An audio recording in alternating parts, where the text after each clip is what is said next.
Once again, all of you, welcome back to my YouTube channel. My name is Adra. എല്ലാവർക്കും എൻ്റെ YouTube ചാനലിലേക്ക് സ്വാഗതം. എൻ്റെ പേര് Athira. So now we are discussing the first chapter of CBSE class 9 students.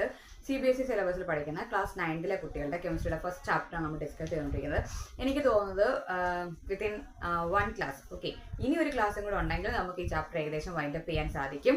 So our chapter name is matter in our surroundings. നമ്മുടെ ചാപ്റ്ററിന്റെ പേരെന്ന് പറയുന്നത് മാറ്റർ ഇൻ അവർ സറൗണ്ടിങ്സ് എന്നതായിരുന്നു. അതിനകത്ത് നമ്മൾ ഏകദേശം അത്യാവശ്യം ഇമ്പോർട്ടൻസ് ആയിട്ടുള്ള കാര്യങ്ങളെല്ലാം കഴിഞ്ഞ ക്ലാസ്സുകളിൽ കംപ്ലീറ്റ് ചെയ്തിട്ടുണ്ട്.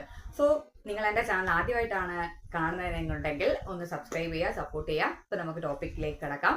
നമ്മുടെ ഇന്നത്തെ ടോപ്പിക് എന്ന് പറയുന്നത് ഇവാപറേഷൻ. ഓക്കെ, സോ നമ്മുടെ മുമ്പിലത്തെ ക്ലാസ്സിൽ നമ്മൾ ലേറ്റന്റ് ഹീറ്റ് ഓഫ് ഫ്യൂഷനും latent heat of vaporisation, melting point, boiling point, fusion തുടങ്ങിയ കാര്യങ്ങളെല്ലാം എന്ത് ചെയ്യുന്നു ഡിസ്കസ് ചെയ്ത് തീർത്തിട്ടുണ്ടായിരുന്നു. അപ്പം ബോയിലിംഗ് പോയിന്റ് എന്ന് പറഞ്ഞാൽ എന്താണ്? അവിടെ ഒരു മിനിമം എമൗണ്ട് ഓഫ് എനർജി ആവശ്യമുണ്ട് അല്ലെ. Minimum amount of heat energy അതിന് കിട്ടിയാൽ, അല്ലെങ്കിൽ ആ പാർട്ടിക്കിൾസിന് കിട്ടിയാൽ മാത്രമേ ആ ഫോഴ്സ് ഓഫ് അട്രാക്ഷൻ ബ്രേക്ക് ചെയ്തിട്ട് അത് ലിക്വിഡ് ഫോമിൽ നിന്ന് വേപ്പർ ഫോമിലേക്ക് കൺവേർട്ട് ചെയ്യും. അതാണല്ലോ നമ്മൾ ആ ബോയിലിംഗ് പോയിന്റ് എന്ന് പറയുന്നത്. ഇനി നമ്മൾ ഇവിടെ പറയുന്നത് വെച്ചാൽ ഇവാപറേഷൻ. ഫോർ എക്സാമ്പിൾ നിങ്ങളൊന്ന് ആലോചിച്ച് നോക്കുക, നമ്മളൊരു നനഞ്ഞ തുണി കഴുകി നമ്മളൊരു അക്ഷയിൽ വിരിച്ചിട്ടു. പക്ഷെ അത് നമ്മൾ നനച്ചിട്ടല്ലേ കൊണ്ടിരുന്നത്. അതിനകത്ത് അപ്പോൾ എന്തിന്റെ പ്രസൻസ് ഉണ്ട്?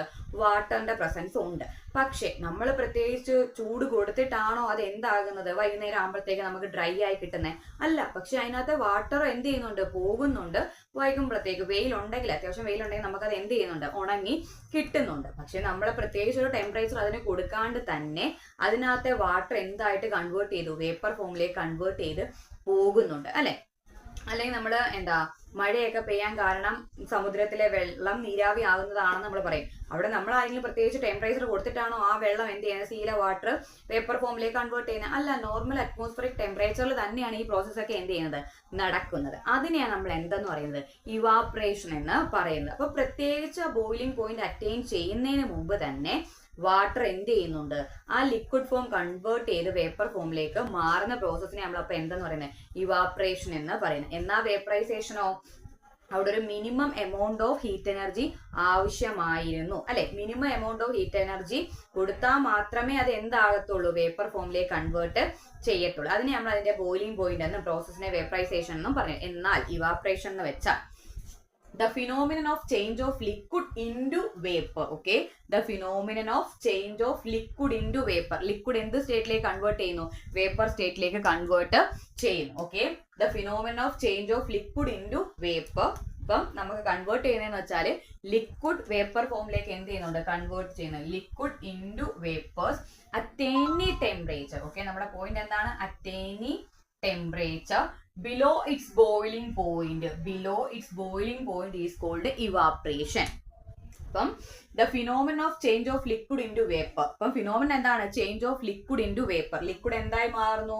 വേപ്പർ ആയിട്ട് മാറുന്നു. At any temperature. At any temperature. അവിടെ ഒരു minimum amount of heat energy അങ്ങനെ ഒരു മെഷർമെന്റ് ഒന്നും ഇല്ല. At any temperature below its boiling point. Boiling പോയിന്റിന് താഴെയുള്ള ഏതൊരു ടെമ്പറേച്ചറിലും ലിക്വിഡ് എന്തായി കൺവേർട്ട് ചെയ്യുന്നു? വേപ്പർ ആയിട്ട് കൺവേർട്ട് ചെയ്യുന്നു. അതിനെ നമ്മൾ എന്താന്ന് പറയുന്നത്? ഇവാപറേഷൻ എന്ന് പറയുന്നത്. അപ്പം എന്താണ്? The phenomenon of change of liquid into vapour at any temperature below its boiling point is known as evaporation. Liquid വേപ്പറായി മാറുന്നു. മെൽറ്റിംഗ് പോയിന്റിന് ബിലോ ആയിട്ടുള്ള ഏതൊരു ടെമ്പറേച്ചറിൽ വെച്ചും അത് എന്തായി മാറണം? ലിക്വിഡിൽ നിന്ന് വേപ്പറിലേക്ക് കൺവേർട്ട് ചെയ്യുന്നുണ്ടെങ്കിൽ ആ പ്രോസസ്സിനെ നമുക്ക് എന്താന്ന് പറയാം? ഇവാപറേഷൻ എന്ന് പറയാം. അപ്പം ഈ ഇവാപറേഷൻ എന്ന് പറയുന്നത് എന്താണ്? ഒരു സർഫസ് ഫിനോമിനൻ ആണ്. എന്ന് വെച്ചാൽ ആ വസ്തുവിന്റെ ഉപരിതലം. സർഫസ് മീൻസ് എന്താണ്? ഏറ്റവും ടോപ്പുള്ള ആ ഒരു പോർഷൻ നമ്മൾ എന്താ പറയുക? സർഫസ് എന്ന് പറയുന്നത് അല്ലെ. അപ്പം ആ ഒരു സർഫസ് ഫിനോമിനൻ ആണ് എന്തെന്ന് പറയുന്നത്? ഇവാപറേഷൻ എന്ന് പറയുന്നത്. അപ്പം ഇനി ഫാക്ടേഴ്സ് അഫക്റ്റിംഗ് ഇവാപറേഷൻ. ഈ ഇവാപറേഷനെ അഫക്ട് ചെയ്യുന്ന കുറച്ച് ഫാക്ടേഴ്സ് ഉണ്ട്. ഓക്കെ, അപ്പൊ ഇവാപറേഷൻ എന്ന് വെച്ചാൽ എന്താണ്? The phenomenon of change of liquid into vapour at any temperature below its boiling point is called evaporation. Liquid വേപ്പറായി മാറുന്നു. ബോയിലിംഗ് പോയിന്റിന് താഴെയുള്ള ഏതൊരു ടെമ്പറേച്ചറിൽ വെച്ചാൽ അത് എന്താകാം? വേപ്പർ ആയിട്ട് മാറാം. ആ ഫിനോമിനെ നമ്മൾ എന്താന്ന് പറയുന്നത്? ഇവാപറേഷൻ എന്ന് പറയുന്നത്. അപ്പൊ ഈ ഇവാപറേഷൻ അഫക്ട് ചെയ്യുന്ന ഫാക്ടേഴ്സിൽ ഫസ്റ്റ് വൺ എന്ന് പറയുന്നത് and increase of surface area. അപ്പൊ ഞാൻ ആദ്യമേ പറഞ്ഞിരുന്നു എന്താണ് ഇവാപറേഷൻ എന്ന് പറയുന്ന ഒരു സർഫസ് ഫിനോമിനൻ ആണെന്ന് പറഞ്ഞിരുന്നു. അപ്പൊ സർഫസ് ഏരിയ, അതിന്റെ സർഫസ് ഏരിയ കൂടുന്നതിനനുസരിച്ച് ഇവാപറേഷൻ എന്ത് ചെയ്യും? കൂടുതലായിട്ട് നടക്കും. അപ്പം ഒരു ഇത്രയും ഒരു ഏരിയയിൽ നടക്കുന്ന ഇവാപ്രേഷനേക്കാളും ആ സർഫസ് ഏരിയ കൂടുന്നതിനനുസരിച്ച് എന്ത് ചെയ്യും, ഇവാപ്രേഷന്റെ റേറ്റ് കൂടും. അപ്പം സർഫസ് ഏരിയ കൂടുന്നതിനനുസരിച്ച് ഇവാപ്രേഷന്റെ റേറ്റ് എന്ത് ചെയ്യും, കൂടും. സെക്കൻഡ് വൺ എന്ന് പറഞ്ഞാൽ an increase of temperature. Okay, അപ്പം സാധാരണ എന്ന് വെച്ചാൽ ഫോർ എക്സാമ്പിൾ നമ്മളൊരു മഴക്കാലവും വെയിൽ കാലവും നിങ്ങളൊന്ന് കൺസിഡർ ചെയ്യുക. അപ്പൊ മഴക്കാലത്താണോ ഇവാപ്രേഷൻ വേഗത്തിൽ നടക്കുന്നത്, നോർമൽ നല്ലൊരു ചൂടുള്ള സമയത്തായിരിക്കും, നല്ല വെയിലുള്ള ദിവസങ്ങളിലാണോ, അതോ മഴയുള്ള സമയത്തായിരിക്കും ഇവാപ്രേഷൻ നടക്കാനുള്ള പോസിബിലിറ്റി കൂടുതൽ? അപ്പൊ അതിന്റെ പോസിബിലിറ്റി കൂടുതൽ എന്ന് പറയുമ്പോൾ ഏതായിരിക്കും, നല്ല വെയിലുള്ള ദിവസമായിരിക്കും എന്തെന്ന് പറയുന്നത്, ഇവാപ്രേഷൻ കൂടുതലായിട്ട് നടക്കുന്നത്. മഴക്കാലത്ത് ഇവാപ്രേഷന്റെ റേറ്റ് എന്തായിരിക്കും, വളരെ കുറവായിരിക്കും. അപ്പം an increase of temperature, atmospheric temperature കൂടുന്നതിനനുസരിച്ച് എന്തും കൂടും, ഇവാപ്രേഷന്റെ റേറ്റ് കൂടും. അപ്പൊ മഴക്കാലവും വെയിലുള്ള ദിവസം ഇത് രണ്ടും ഒന്ന് കൺസിഡർ ചെയ്താൽ നിങ്ങൾക്ക് അത് മനസ്സിലാവും.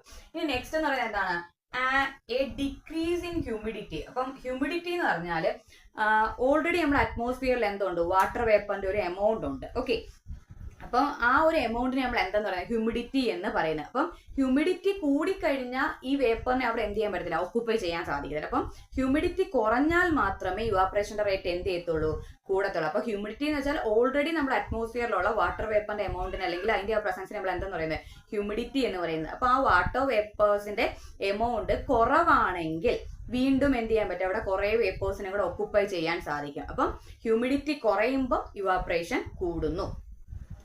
ഈ ലാസ്റ്റ് വൺ എന്ന് പറയുന്നതാണ് an increase of wind speed. അപ്പൊ നമുക്കറിയാം കാറ്റ് കൂടുതലുള്ള ദിവസവും എന്ത് ചെയ്യും, വസ്ത്രങ്ങൾ വളരെ വേഗത്തിൽ എന്ത് ചെയ്യും, ഉണങ്ങിക്കിട്ടും. അപ്പൊ വിൻഡ് സ്പീഡ് എന്ത് ചെയ്യുന്നുണ്ട്, വിൻഡ് സ്പീഡും ഇവാപ്രേഷനെ അഫക്ട് ചെയ്യുന്നുണ്ട്. അപ്പൊ ഇവാപ്രേഷൻ എന്ന് പറയുന്നത് വളരെ സിമ്പിൾ ആയിട്ടൊരു ടോപ്പിക് ആണ്.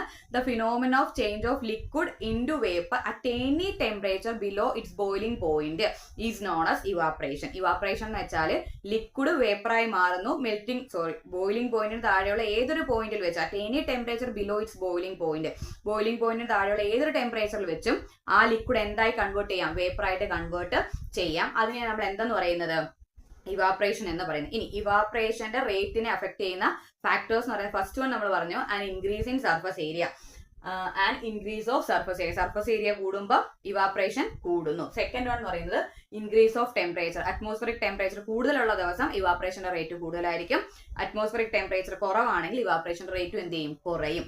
ദെൻ തേർഡ് വൺ എന്ന് പറയുന്നത് decrease in humidity means already നമ്മുടെ അറ്റ്മോസ്ഫിയറിലുള്ള വാട്ടർ വേപ്പറിന്റെ ആ ഒരു പ്രസൻസ് നമ്മൾ എന്ന് പറയുന്നത് ഹ്യൂമിഡിറ്റി എന്ന് പറയുന്നത്. അപ്പം ഓൾറെഡി അത് ഒരുപാട് ഉണ്ടെങ്കിൽ പിന്നെയും ഇവിടുന്ന് എന്ത് ചെയ്യാൻ പറ്റില്ല, വേപ്പേഴ്സിനെ അവിടെ ഓക്കുപ്പൈ ചെയ്യാൻ സാധിക്കത്തില്ല. അപ്പം ഹ്യൂമിഡിറ്റി കുറയുമ്പോഴാണ് ഇവാപ്രേഷൻ റേറ്റ് എന്ത് ചെയ്യുന്നത്, കൂടുന്നത്. ഹ്യൂമിഡിറ്റി കുറയുമ്പോൾ ഇവാപ്രേഷൻ റേറ്റ് കൂടുന്നു. ഇനി അടുത്താണ് വിൻഡ് സ്പീഡ് എന്ന് പറയുന്നത്. കാറ്റിന്റെ വേഗത കൂടുന്നതിനനുസരിച്ച് എന്ത് ചെയ്യുന്നുണ്ട്, ഇവാപ്രേഷൻ കൂടുന്നുണ്ട്. അപ്പൊ ഇത്രയും വളരെ സിമ്പിൾ ആയിട്ടൊരു ടോപ്പിക്കാണ്. ജസ്റ്റ് എന്ത് ചെയ്യുക, ക്ലിയർ ആയിട്ട് കേട്ട് പഠിച്ചു പോവുക. അപ്പം ഇതിനകത്ത് ഇനി ഒരൊറ്റ ടോപ്പിക്കും കൂടെ നമുക്ക് ഇതിനകത്ത് എന്ത് ചെയ്യാനുള്ളൂ, കംപ്ലീറ്റ് ചെയ്യാനുള്ളൂ. അത് നമുക്ക് അടുത്ത ക്ലാസ്സിൽ എന്ത് ചെയ്യാം, പറയാം. അപ്പൊ ഞാൻ പറയുന്ന കാര്യങ്ങൾ നിങ്ങൾക്ക് ക്ലിയർ ആകുന്നു എന്നുണ്ടെങ്കിൽ ഒന്ന് സപ്പോർട്ട് ചെയ്യുക, ലൈക്ക് ചെയ്യുക, നിങ്ങളുടെ കൂട്ടുകാരിലേക്കും കൂടി ഷെയർ ചെയ്യുക. അപ്പൊ നമുക്ക് അടുത്ത ക്ലാസ്സിൽ വീണ്ടും കാണാം. താങ്ക്